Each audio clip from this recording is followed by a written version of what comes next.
नमस्कार, मैं हूं अतुल चौरसिया। आपका खर्चा आपकी चर्चा हफ्ता दर हफ्ता हम एक बार फिर से लेकर आए हैं न्यूज़ लॉन्ड्री का हिंदी पॉडकास्ट एनएल चर्चा में आज हमारे पास मेहमानों का एक विशेष पैनल है। ऑनलाइन हमारे साथ जुड़ रही हैं और आप सब बहुत अच्छी तरह से परिचित हैं, वाकिफ़ हैं इनसे, इनका कामकाज आप लोगों ने देखा है। डॉक्टर मधु साहब, बहुत बहुत स्वागत। बहुत बहुत शुक्रिया अतुल जी, आज इस पैनल में मुझको भी इंक्लूड करने के लिए, शामिल करने के लिए बहुत बहुत शुक्रिया। बात करेंगे। शार्दुल कात्यायन, बहुत दिनों बाद। शार्दुल, क्या बहुत हालचाल? दिनों बाद का, एक हफ्ता छोड़ के बस। अच्छा, और साथ में हमारे हृदय जोशी। हृदय, आपका भी बहुत बहुत स्वागत। मुझे याद दिलाया जा रहा है कि आप लोगों की तरह मुझे माइक की सुविधा नहीं है, उठा के बोलना। और साथ में हमारे संगीता बरुआ हैं। संगीता द वायर की जर्नलिस्ट हैं, नेशनल अफेयर एडिटर हैं वायर की, और हाल फिलहाल में इनकी एक बड़ी रिपोर्ट आई है, आप सब लोगों ने देखी होगी, किस तरह से मणिपुर के सीएम जो हैं उनका एक ऑडियो टेप सामने आया है, और उस ऑडियो टेप में वो कुछ ऐसी बातें कह रहे हैं जिससे कि ये संकेत मिल रहा है कि वो वहाँ पर जारी जो एक जातीय हिंसा है पिछले 1 साल से ज़्यादा समय से चल रही है, उसको भड़काने का काम कर रहे हैं, या उसमें एक साइड में खड़े हैं, एक पक्ष की तरफ खड़े दिख रहे हैं। तो बहुत बहुत स्वागत आपका संगीता। धन्यवाद, थैंक यू सो मच। जो सुर्खियां हैं उस पर शार्दुल आए, उससे पहले एक दो जल्दी से मैं और जानकारियां आप लोगों को देना चाह रहा हूं। हमारा नया अनिल सेना प्रोजेक्ट इस समय 2 चल रहे हैं। एक तो इजराइल से जुड़ा है, जो कि 1 साल पूरा होने जा रहे हैं। अक्टूबर के महीने में इजराइल हमास के बीच छिड़ी जो लड़ाई है उसका ग्राउंड से कवर करेंगे श्रीनिवासन जैन, और उनके साथ एक टीम होगी। न्यूज़ लॉन्ड्री की ये कवरेज जो है वो पूरी तरह से आप जो हमारे सब्सक्राइबर हैं उनके ज़रिए फ़ंड की जाएगी, तो इस अनिल सेना प्रोजेक्ट को पूरा करने में हमारी मदद करें। इसके अलावा हमारा हरियाणा और जम्मू कश्मीर के इलेक्शन से जुड़ा इलेक्शन फंड और है, नया अनिल सेना का प्रोजेक्ट, तो उसको भी आप पूरा करने में मदद करें। इसमें तमाम हमारे जो रिपोर्टर हैं, बसंत कुमार, अनमोल प्रीतम, ये लोग ग्राउंड ज़ीरो से आप तक खबरें पहुंचाएंगे। श्रीनिवासन भी होंगे अपनी रिपोर्ट के साथ कश्मीर से, और मैं और मनीषा भी होंगी ग्राउंड पर। तो बहुत विस्तार से और बहुत डीप कवर करने का हमारा प्लान है ये। शार्दुल, आप जो सुर्खियां हैं उसके बारे में हमारे श्रोताओं और दर्शकों को जल्दी से बताएं, और फिर हम इस चर्चा को शुरू करते हैं। पहली सुर्खी असम से ही है। मंगलवार को असम के मुख्यमंत्री हेमंता बिस्वा शर्मा ने कहा कि वो राज्य को मियाँ भूमि नहीं बनने देंगे। ये उन्होंने ट्वीट भी किया था। हमारे साथ आज 2 असम के लोग बैठे हुए हैं, तो आप आज इस पूरे विषय पर बहुत जानकारी भरी और बहुत विस्तार से खबरें आपको मिलने वाली हैं। जी जी, 2 ऐसी मतलब महिलाएं हैं। हाँ। पहली बात, और दूसरी बात ये है जो शर्मा जी को ज़्यादा डरते नहीं हैं। मंगलवार को मलयालम मूवी आर्टिस्ट के 17 सदस्यों वाली एग्जीक्यूटिव कमेटी के सदस्यों ने यौन शोषण के बढ़ते आरोपों को देखते हुए इस्तीफा दे दिया। इसमें कमेटी के अध्यक्ष और मशहूर अभिनेता मोहनलाल भी शामिल हैं, और यह सब पिछले सप्ताह जस्टिस हेमा कमेटी की रिपोर्ट के सार्वजनिक किए जाने के बाद हुआ है। तो मैं अपने ऑडियंस से बात करी थी in one of the lives, and उसमें मैंने कहा था कि मतलब हमेशा there is, I have never met a single woman, मैं कभी भी किसी भी एक औरत से नहीं मिली हूँ जिसके साथ एक इस तरीके का इंसिडेंट, सेक्सुअल हैरेसमेंट का इंसिडेंट, असॉल्ट का इंसिडेंट, भगवान न करे रेप का इंसिडेंट ना हुआ हो। एंड उसमें ही मेरी फीमेल ऑडियंस ही थी, उन्होंने कहा नहीं नहीं हमारे साथ तो ऐसा कभी नहीं हुआ। And then I asked them, क्यों, आपको कभी रास्ते में किसी ने छेड़ा नहीं, या कभी आपको किसी ने स्टेयर नहीं किया मेट्रो में, आप अनकंफर्टेबल महसूस नहीं किया आपने? उन्होंने कहा हाँ, बट ये तो होता रहता है। सो यू सी, नहीं होना चाहिए ना दिस रेगुलर लिविंग, ये जो हम लोग रोजमर्रा की जिंदगी में एक अनकंफर्टेबल कम्यूट को, अनकंफर्टेबली जीने को, एक अनवांटेड टच को इतना नॉर्मल कर देते हैं कि हाँ ये सब तो होता ही रहता है। तो वो एक चीज, I think that builds up. तो हम चर्चा की शुरुआत करते हैं। हमारा जो पहला विषय है वो है उत्तर प्रदेश सरकार की जो नई डिजिटल मीडिया पॉलिसी 2024 आई है उस पर। और इस नई मीडिया नीति के तहत उत्तर प्रदेश सरकार ने उत्तर प्रदेश के बाहर और उत्तर प्रदेश के अंदर जितना भी वहाँ पर संचालित होने वाले डिजिटल मीडिया हैंडल्स हैं, उसमें फेसबुक, इंस्टाग्राम और तमाम यूट्यूबर्स, इन सब लोगों को शामिल किया गया है। इन लोगों के लिए एक मानक तय किया है, और इसके तहत उन्हें 2 लाख से लेकर 7 लाख 8 लाख रुपए पर महीने पर मंथ तक की एक वेतन भुगतान बेसिकली विज्ञापन के रूप में इनको भुगतान किया जाएगा सरकार की तरफ से। इसमें दो बातें हैं। पहला ये कि पत्रकारों को प्रलोभन देना, येलो जर्नलिज्म, ये कोई नई बात नहीं है, राइट। और ये बात मैं कई बार कह चुका हूँ, न्यूज़ लॉन्ड्री के प्लेटफॉर्म में भी कहा है, तो हमारे दर्शक अगर सुनेंगे तो उन्हें लगेगा कि ये तो पुरानी बात ही कह रहा है, लेकिन बात कहने लायक है। जनार्दन ठाकुर की किताब में इस बात को लिखा हुआ है कि बंसीलाल जो कांग्रेस के नेता थे और संजय गांधी का जब बड़ा दबदबा हुआ करता था, तब वो ये कहा करते थे लोगों से चुनावी रैलियों में, इस अखबार इतने जहरीले होते हैं कि आप इनमें रखकर पकौड़े मत खाइएगा क्योंकि ये आपके बच्चों को बीमार करेंगे, राइट। उनके कहने का मतलब ये था कि people who are not following in line, वो लोग जो है सुधर जाएं, ठीक है। और उस वक्त भी ये सब होता था। उसके बाद जो अभी प्रॉब्लम आ रही है सबसे ज़्यादा, और ये तो एक तरीका होता है कि आप एडवर्टाइजमेंट देते हैं और बदले में एडवर्टाइजमेंट के उसमें वैसे कोई उसमें वैसा दबाव नहीं है कि आप ऐसे दिखाएं। अगर किसी न्यूज़ चैनल को एडवर्टाइजमेंट मिल रहा है तो कह सकता है एडवर्टाइजमेंट दिखाने के लिए तो मैंने आपको अपना एयर टाइम दिया है, मैं क्यों आपकी बात चलाऊं। लेकिन होता ऐसा नहीं है, लोग उनकी लाइन फॉलो करते हैं। उसके बाद ये चीज़ जो अभी सबसे बड़ी प्रॉब्लम आ रही है वो ये है कि आपको न केवल ये कहा जा रहा है कि आपको पैसा दिया जाएगा, वो तो सिर्फ अपने, क्योंकि यूट्यूब में बीजेपी को ऐसा लगता है कि उनका स्पेस बहुत कम है, यूट्यूबर ज़्यादातर वो लोग हैं जो ऑर्डिनरी वॉइस उठा रहे हैं। लेकिन उन्होंने जो दूसरी बात जोड़ी है कि हम इस पर कार्रवाई करेंगे, वो ज़्यादा खतरनाक है। तो हमारे बीच में एक एक्चुअल इन्फ्लुएंसर है मेदुसा, और इसकी सीधी लाभार्थी हो सकती हैं। 6 महीने के अंदर अंदर मैंने वसंत कुंज में दिल्ली में फ्लैट ले लिया, तो आप समझ जाइएगा कि बिक गई है गवर्नमेंट। अनफॉर्चुनेटली क्या है ना, जो अंदर माँ बाप ने भरा हुआ है बहुत सारा संस्कार, वो अलाउ नहीं कर रहा। संस्कार तो पैसे आसपास उड़ रहे हैं, मैं पकड़ नहीं पा रही अनफॉर्चुनेटली। यहाँ पे मैं बस एक थोड़ा सा आई थिंक करेक्शन नहीं बट एक एडिशनल इन्फॉर्मेशन है। कल रात को एक फैक्ट चेक आया है मिनिस्ट्री उसकी तरफ से ही, सूचना यहाँ पे जो यूपी की उसकी है, तो उन्होंने कहा है कि किसी तरीके का प्यूनिटिव एक्शन का वो नहीं है, मतलब पनिशमेंट या फिर जो कार्रवाई है उसका प्रावधान नोटिस में नहीं है, और अगर है भी तो उसको खारिज किया जाता है और नहीं होगा इस तरह का punitive action. It's just a positive कि पैसा दे रहे हैं आपको, आप लोग काम कीजिए।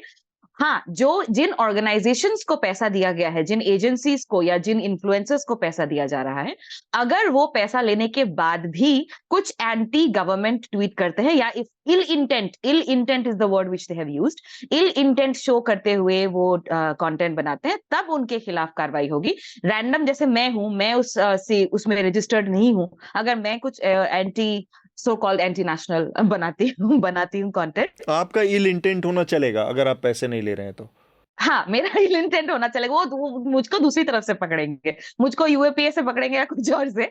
बट उत्तर प्रदेश कोई बहुत खुशहाल और बहुत ही औद्योगिक रूप से संपन्न और बहुत कोई अगड़ा हुआ राज्य नहीं है बाकी दक्षिण भारत के राज्यों के मुकाबले। देखिए, आबादी का बहुत बड़ा बोझ है, बेरोजगारों की बहुत बड़ी संख्या है। इसके पीछे सरकार की तरफ से एक तर्क ये भी है कि इससे बड़ी संख्या में लोगों को रोजगार मिलेगा। रोजगार के जो सृजित पद हैं, 2 लाख से ऊपर ऐसे पद हैं जो कि उत्तर प्रदेश सरकार के तमाम संस्थानों विभागों में खाली पड़े हैं। उन पदों को भरने के लिए जो सृजित पद हैं, जो सरकार के अपने डाटा में, उन पदों को भरने की, उसके जरिए रोजगार देने के लिए पैसे नहीं होते सरकार के पास, दुनिया भर के वो होते हैं। तो ये अब आज की तारीख में बड़ी संख्या ऐसे लोगों के, जो इन्फ्लुएंसर, जो क्राइटेरिया इसको फुलफिल करने वाले लोग पड़े होंगे, जो अप्लाई भी करेंगे।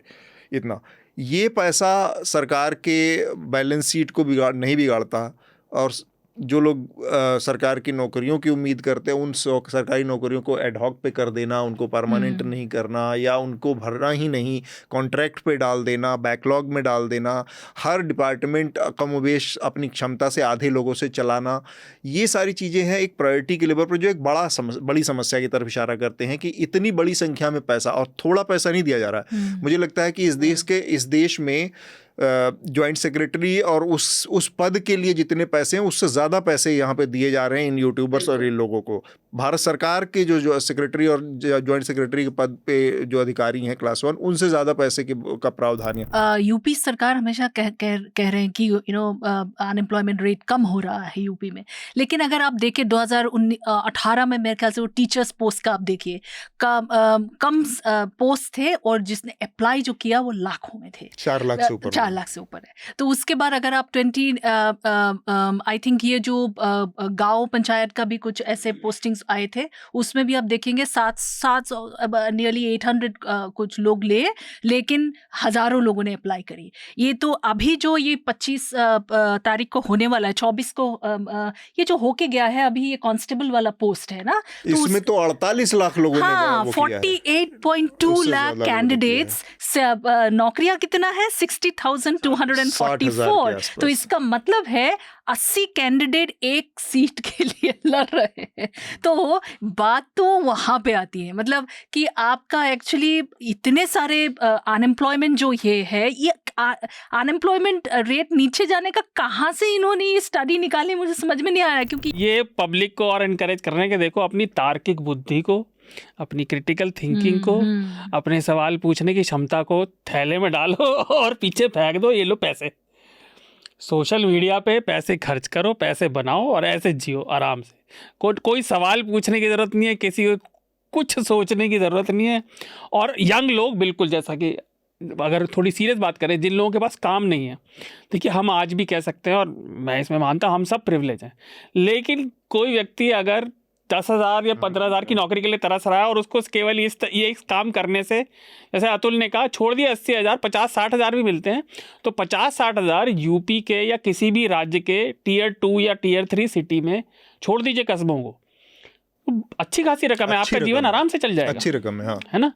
बट क्योंकि हम अपने आखिरी विषय की तरफ आते हैं जो इस चर्चा का में हमें बात करनी थी, और वो है असम के मुख्यमंत्री हिमंता बिस्वा शर्मा। उनके बयानों की वजह से लगातार विवाद पैदा होते रहते हैं, और मुझे लगता है कि भारतीय जनता पार्टी खुद को अगर बहुत सीरियस, और जो कि वो है, देश की सत्ता में है, केंद्र में है, तमाम राज्यों में राज कर रही है, असम भी उनमें से एक है, उनको ऐसे लोगों के ऊपर खासकर लगाम लगानी चाहिए जो कि कॉन्स्टिट्यूशन की ओथ लेकर एक बड़े कॉन्स्टिट्यूशनल पोस्ट पर बैठे हैं, और मूर्खता की सारी हद पार कर देते हैं वो आदमी जब बोलते हैं इस तरह की बातें। मतलब कॉन्स्टिट्यूशन की ओथ लेने वाला आदमी ये कहता है कि मियाँ भाई को मैं ये करूँगा, मियाँ को ये टेक ओवर नहीं करने दूंगा। आप सीधे सीधे उस ओथ की धज्जी उड़ा रहे हैं। ये तो पूरा फ्रस्ट्रेशन दिख रहा है। एक्चुअली फ्रस्ट्रेशन किस लिए है? 2026 का इलेक्शन आ रहा है, तो इसमें अगर आप देखेंगे, असम में आप जाएंगे तो आप देखेंगे कि लोग जो है उनसे थोड़ा थक गए हैं। ये इतना कुछ जो रोज का जो हेडलाइन ग्रैबिंग एक एटीट्यूड है, उससे वो लोग मतलब उनसे डरते नहीं है, लोग हंसते हैं अब उनको। तो ये जो एक फ्रस्ट्रेशन उन पे वो आया है, डराने की भी कोशिश हो रही है, डर नहीं रहे लोग, हंसाने की कोशिश हो रही है, हंस नहीं रहे लोग। तो ये जो है, और जो डेवलपमेंट के नाम पे तो कुछ है ही नहीं, सब अपने ही परिवार को जाने का जो एक एलिगेशन है वो स्ट्रॉन्गर होते जा रहे हैं।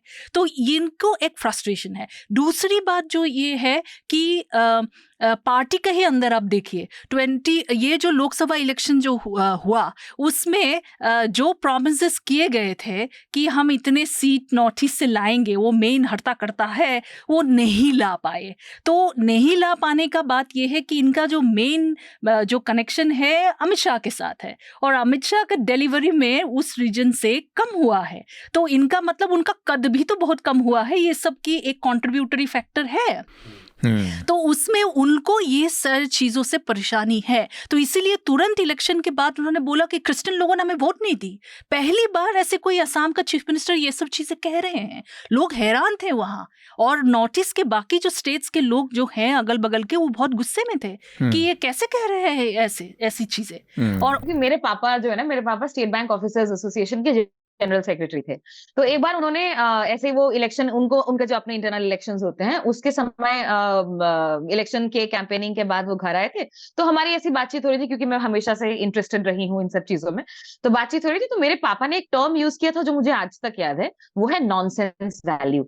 किसी किसी का नॉनसेंस वैल्यू होता है। हिमंता बिस्वा शर्मा असम का कंगना रनावत है, but like 10 times the version of Kanna Ranawat because he has 10 times the power. तो किसी भी कल्ट का नया कन्वर्ट होता है ना, वो ओरिजिनल मेंबर से ज्यादा कूदता है। नया मुल्ला प्याज ज्यादा खाता है, नमाज ज्यादा पढ़ता है, तो नया मौलवी अल्लाह अल्लाह ज्यादा पुकारता है। वो कहावत है, मैं किसी मुसलमान को नहीं कह रहा, कहावत है उत्तर प्रदेश में।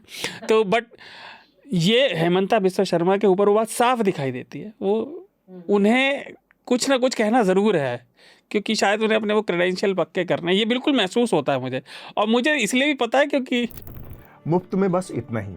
अगर आप पूरी चर्चा सुनना चाहते हैं तो न्यूज़ लॉन्ड्री को सब्सक्राइब कीजिए, और सबसे बेहतर तरीका ये है कि आप हमारे ऐप पर इस पॉडकास्ट को सुनें, और तमाम हमारे जो पॉडकास्ट हैं उसको हमारे ऐप पर सुनें। यह गूगल प्ले स्टोर और एप्पल स्टोर पर सब जगह उपलब्ध है। न्यूज़ लॉन्ड्री किसी भी तरह का विज्ञापन नहीं लेता, ना किसी राजनीतिक दल का, ना किसी सरकार का, ना किसी कॉरपोरेशन का। हम सिर्फ और सिर्फ कोशिश करते हैं कि पब्लिक इंटरेस्ट का जर्नलिज्म करें, पब्लिक जनहित की पत्रकारिता करें, और इसके लिए लोग इसमें इन्वेस्ट करें, लोग पत्रकारिता में निवेश करें। उसका तरीका है सब्सक्रिप्शन। तो सब्सक्रिप्शन के हमारे टैग पर जाइए, वहाँ पर अपनी मनचाही रकम पे कीजिए और न्यूज़ लॉन्ड्री का सब्सक्रिप्शन लीजिए, और गर्व से कहिए, मेरे खर्च पर आज़ाद हैं खबरें।